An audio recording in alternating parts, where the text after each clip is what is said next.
नानी गुरु शुक्राचार्य ने रोका, ये भगवान विष्णु छलिया है। उन्होंने कहा, अरे गुरुदेव, जिन भगवान के दर्शन के लिए ऋषि मुनि तपस्या करके मर के चले जाते हैं, झाई देखने को नहीं मिलते, आज वो भगवान विष्णु हमारे यहाँ भिक्षुक बन के पधारे हैं।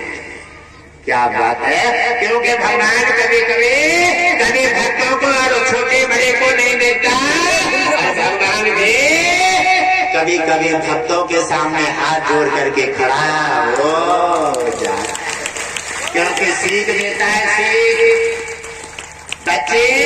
बच्चों को सीख देते हैं, जैसे तुम करोगे वैसे ही बच्चे करेंगे। हमारे समाज में आकर के उन्होंने देखा, जब हम मांग लेते हैं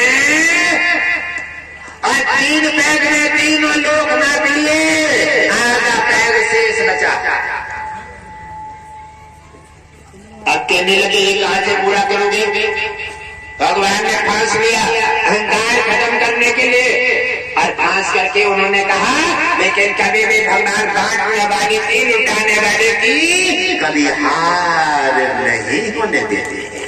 नारायण, आपसे मैं बीच में बोलने के लिए क्षमा चाहूंगा, लेकिन हमारे सहयोगी कुछ और रह गए हैं जो हमारी गाड़ी चलाते हैं, हमारे भाई। मैं चाहूंगा कि थोड़ी कृपा उन पे भी हो। देखो भंडारा कहीं उन्हें ये ना लगे कि हम परिवार से अलग कर दिए, तो आइए, मैं चाहूंगा जितने भी हमारे गाड़ी वाले वो भी आ जाए।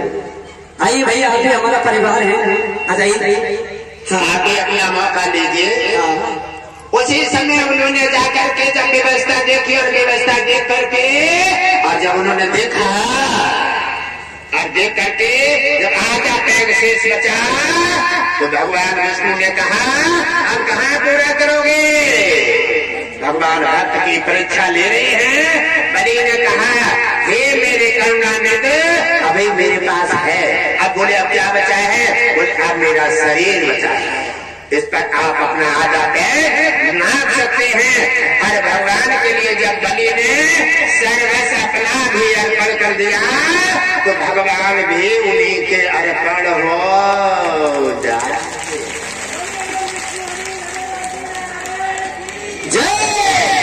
बांटने की आदत डाल लो प्यारे।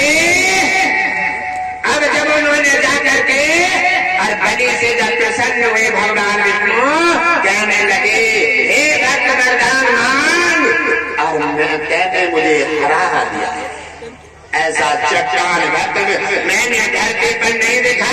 अब मांगना चाहता है, मांग ले, मैं तेरे से प्रसन्न हूँ।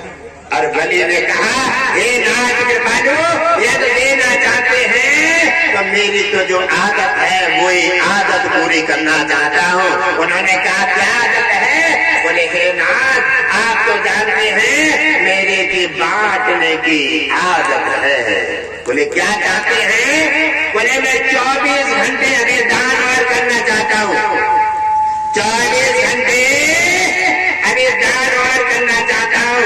हे नाथ कृपा करें, 24 घंटा मेरे हाथ फैल जाए, और 24 घंटे बाद हम भी चलेंगे, तुम भी।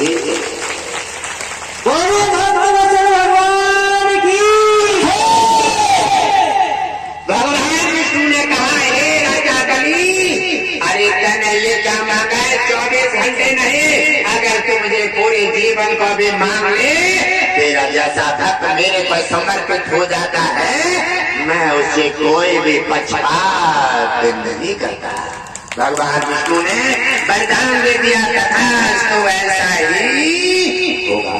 अब राजा बलि के दरवाजे पर भगवान विष्णु एक घोड़ा डाल दिया, और वहीं पर बैठ गए, और राजा बलि दान बांटना, खैरात बटाना शुरू कर दिया।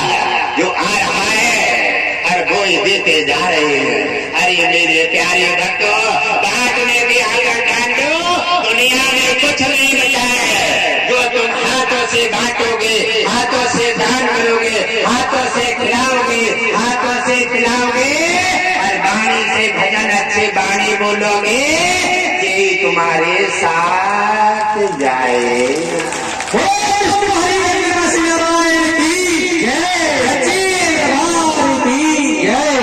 और अगले समय जब धीरे धीरे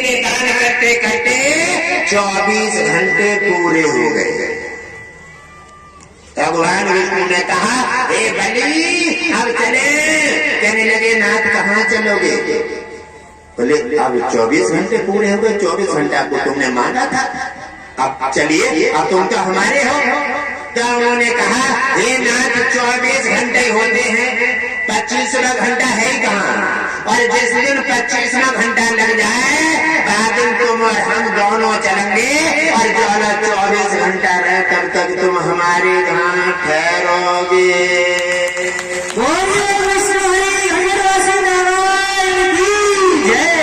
भगवान विष्णु प्रसन्न हुए, कहने लगे, वाह वाह, तेरा मैंने तो मेरा दांत काट दिया, लेकिन तेरा पासा मेरे से नहीं कटा।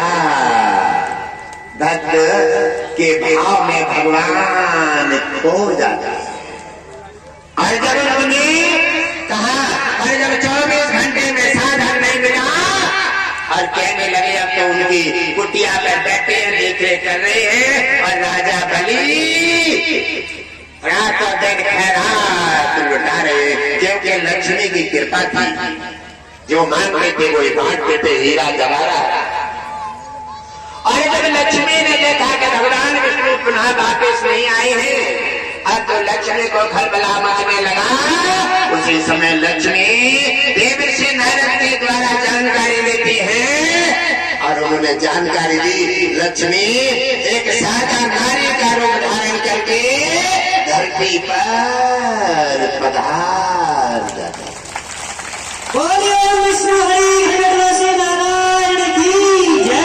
हमारी देवियों में अगर लक्ष्मी प्रवेश कर जाते, कोई पहचानेगा कि लक्ष्मी कौन सी और देवी कौन सी है?